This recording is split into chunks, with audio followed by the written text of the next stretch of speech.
ආයුබෝවන් බ්‍රෙන්ඩි fashion YouTube channel එකට අදත් මම ඔයාලා හැමදෙනාම සාදරයෙන් ආයුබෝවන් කියලා පිළිගන්නවා. මේ පෙන්නන ගවුම තමයි මම අද ඔයාලට මහාන විදිය කියලා දෙන්නේ. මේක අවුරුදු 7ක විතර පුංචි දුවෙකුට මහපු ගවුමක්.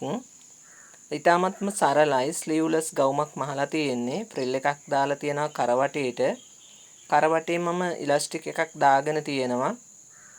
ඉතින් මේ ලොකු දෙයක් මේ ගවුමේ කරන්න නැහැ එකම කට් එකයි තියෙන්නේ ඒ වගේම මේ ප්‍රිල් එකටත් වැඩි අලංකාරය සඳහා මම රේන්දයක් අල්ලගෙන තියෙනවා ඔයාලා මහන්න නොදන්න කෙනෙකුට උනත් ඊටාම පහසුවෙන් සුළු වේලාවකින් මහ ගන්න පුළුවන් විදිහේ ගවුමක් මේක එහෙමනම් ඉතින් අපි වීඩියෝ එකට ගිහින් බලමු කොහොමද මේ ගවුම මහ ගන්න කියලා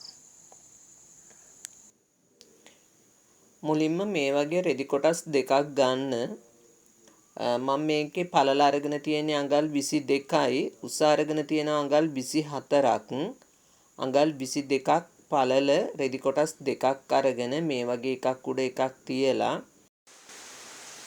ඒක නැවතත් නවා ගන්නවා පළල අතට පළල පැත්තෙන් දෙකට නවා ගන්නවා දැන් මේ ආකාරයට නවලා තියාගත්තට පස්සේ අපි මේ උඩ තමයි අපේ බ්ලොක් එක අඳින්නේ. දැන් ඔයාලට පේනවා රෙදි කොටස් 4ක් තියෙනවා මේ ආකාරයට.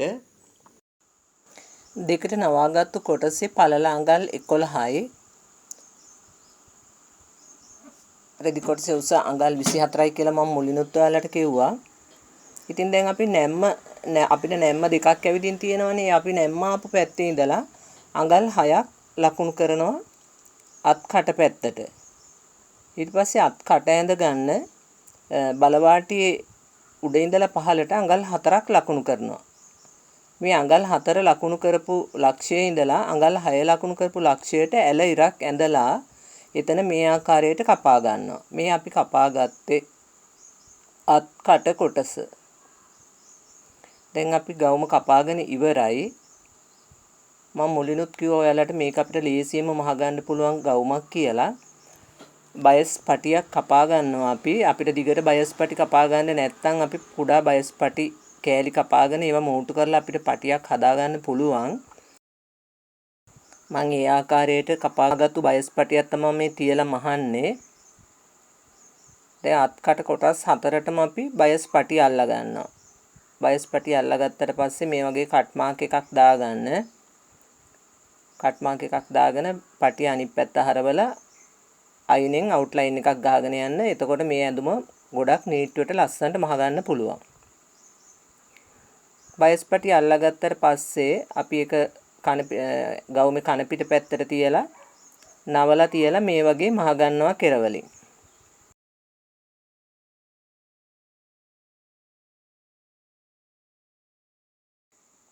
ඔයාලා ඇඳුමක් මහනකොට ඇඳුම කපනවා වගේම ගොඩාක් නීට්වට මහ ගන්න උත්සාහ කරන්න. ඔයාලා බිස්නස් එකක් වගේ කරනවා නම් කරන කෙනෙක් නම් ඇඳුම මහනකොට ඒ ඇඳුම මහන මැස්මවල් වලත් ගොඩක් නීට් එක තියෙන්න ඕනේ. ඒකෙන් ඇඳුමට වැඩි වටිනාකමක් එකතු වෙනවා.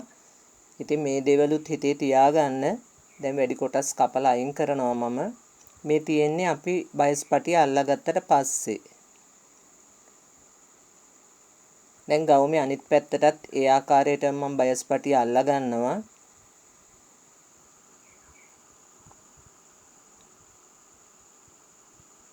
ලොකු දෙයක් නෑ මේ ගවුමේ මහන්න. තාමත් ලේසි සරලයි.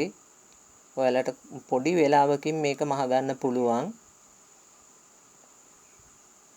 ඉතින් ඔයාලත් උත්සාහ කරලා බලන්න පොඩි රෙදි කෑල්ලක් අරගෙන ඔයාලගේ දුවටත් මේ වගේ ගවුමක් මහලා දෙන්න.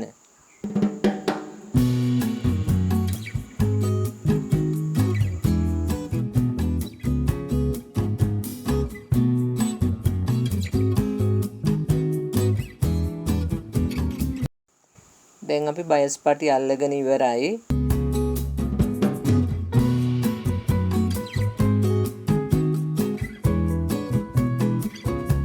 දැන් බයස් පටි අල්ලගත්තට පස්සේ අපි කොටස් දෙකම එකට තියලා දෙපැත්තේ අංශ මූට්ටු කරන්න ඕනේ. මේ ආකාරයට අංශ දෙකම එකට මේ විදිහට අල්ලගෙන අංශ මූට්ටුව කරන්න.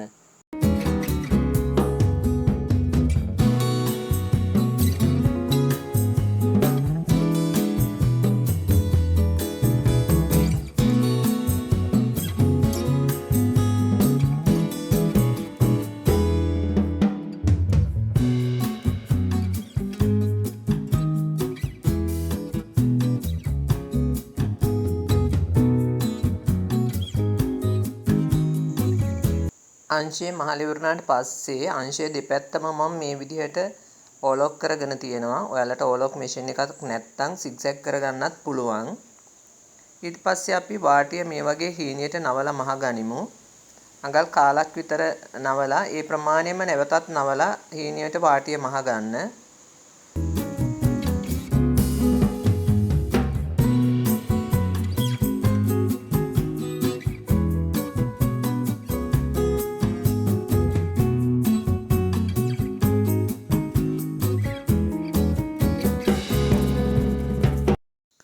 දැන් ගවුමේ කර කොටස මේ විදිහට දෙකට නවලා කට් මාක් එකක් දාගන්න හරි මැදට මේ කට් මාක් එක දාන්නේ අපි ෆ්‍රිල් එක අල්ලගන්න අපිට පහසු වෙන්න.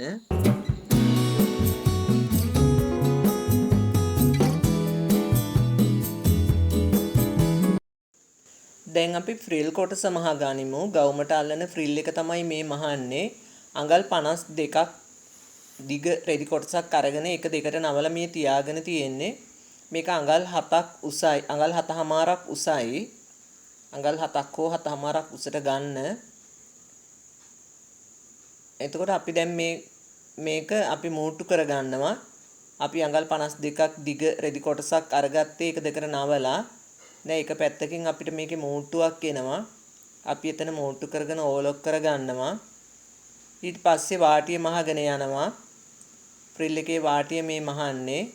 එකවරක් නවලා එම ප්‍රමාණයම නැවත වරක් නවලා අපිට වාටිය මහ ගන්න පුළුවන්. බල වාටිය ඇවිදින් තියෙන්නේ මගේ රෙදි කොටසේ. නමුත් මම එතන වාටිය මහ ගන්නවා.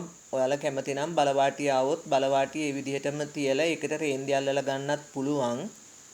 මොකද බල වාටියක නූල් ගැලවි යන්නේ නැහැ. දැන් වාටිය නවලා මහගත්තට පස්සේ මම මේ GPO ලේස් එකක් තමයි මේ රේන්දියක් තමයි පාවිච්චි කරන්නේ තෝරගෙන තියෙන්නේ. එතකොට මම මේ රේන්දිය අල්ලා ගන්නවා වාටියට. ෆ්‍රිල් කොටසේ වටේට මේ ආකාරයට රේන්දිය තියලා අල්ලගෙන යන්න.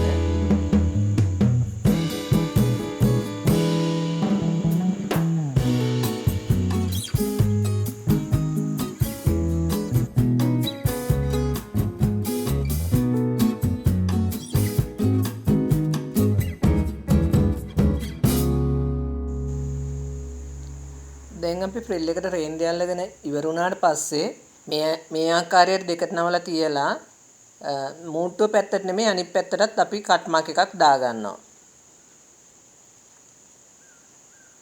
දැන් අපිට තියෙන්නේ ගවුමට ෆ්‍රිල් එක අල්ලා ගන්න අපි දාගත්තු කට් මාක් එකට කට් මාක් එක තියෙනවා. ඒ කියන්නේ ගවුමේ කට් මාක් එකට ෆ්‍රිල් එකේ කට් මාක් එක තියලා අපි ගවුම වම් පැත්තේ අත් කටේ ඉඳලා දකුණු පැත්තේ අත් කටට මේ ආකාරයට මූට්ටු කරගන්නවා.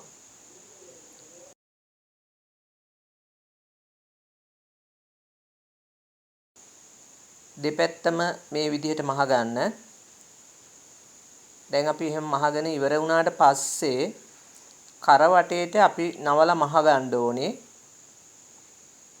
අඟල් භාගයක ඉලාස්ටික් එකක් අපිට මේ තුලින් පාස් කරගන්න පුළුවන් විදියට අඟල් භාගයක මේ කර වටේ මහ ගන්න ඕනේ. අඟල් කාලක් ඇතුළට නවන්න අඟල් භාගයක පරතරේ තියාගන්න ඊට පස්සේ කර වටේ මහගෙන යන්න. එච්චරයි කරන්න තියෙන්නේ.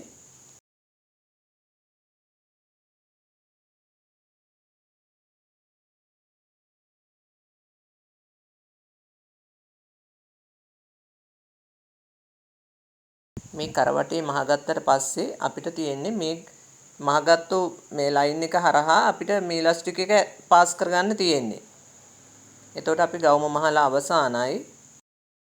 ඊටාම පහසුවෙන් ඉක්මනින් මහ ගන්න පුළුවන් ගවුමක් මේක.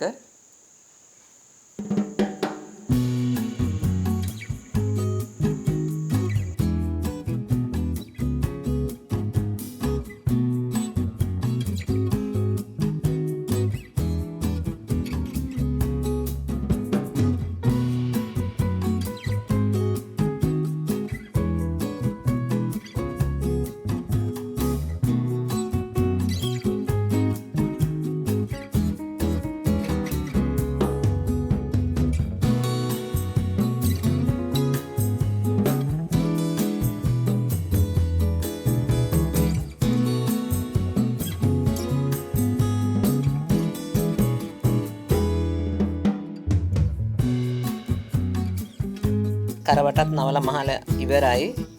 දැන් අපිට තියෙන්නේ ඉලාස්ටික් එකක් පාස් කරගන්න. මේකට ගන්න අඟල් භාගයක් පළල ඉලාස්ටික් එක.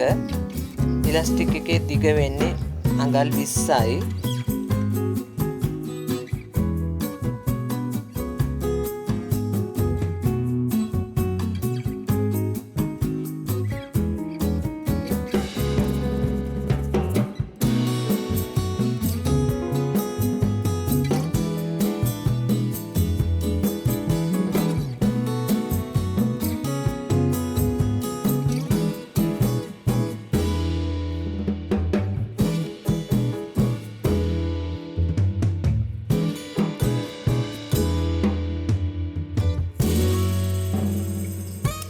ඉලාස්ටික් එක පාස් කරගත්තට පස්සේ ඉලාස්ටික් එකේ කෙළවරවල් දෙක අල්ලලා එකට මහලා ඒකත් එතන අපි මේ ඕපන් එක තියාගත්තු තැනත් ආපහු මෙහෙමක් ගහලා අපේ ගවුමේ මනා නිමාවක් එන විදිහට වැඩ අවසන් කරගන්න ඕනේ. ඉතින් ඔයාලටත් පුළුවන් මේ වගේ ගවුමක් මහලා ඔයාලගේ චූටි දුවටත් අන්දලා හැඩ බලන්න. වීඩියෝ එක හොඳයි කියලා හිතෙනවා නම් කමෙන්ට් එකක් දාගෙන යන්න, ලයික් එකක් දාන්න.